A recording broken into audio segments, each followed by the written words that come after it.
Hey Forkers, do you want a recipe for a no processed sugar, oil-free barbecue sauce? You do, huh?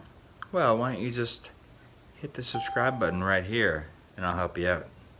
I'm gonna help you out anyway, but please hit the subscribe button. Please.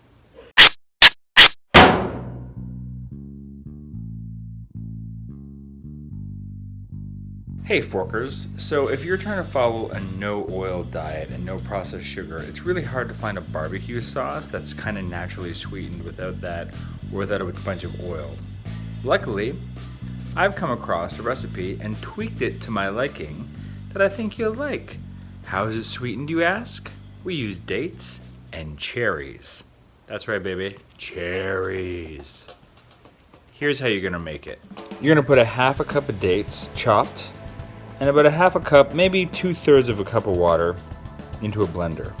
A can of diced tomatoes, add a half a cup of cherries, a tablespoon and a half of mustard, Dijon if you got it, 3 tablespoons of apple cider vinegar, 2.5 teaspoons of paprika, 1 teaspoon onion powder, and 1 clove garlic. Then you're gonna puree that until everything's nice and blended. Then you're gonna pour it into a saucepan and cook it down until it's the consistency that you like. And that's that, it's as simple as that. Put this stuff on burgers, use it for cauliflower wings, whatever you want. We're putting it on top of a casserole tonight, and we're gonna bake it, and it's gonna be delicious. So if you like this video, please subscribe there or up there. Check out the other videos on the channel. Make comments. Like, do all the things you're supposed to do on YouTube. Thanks, Forkers.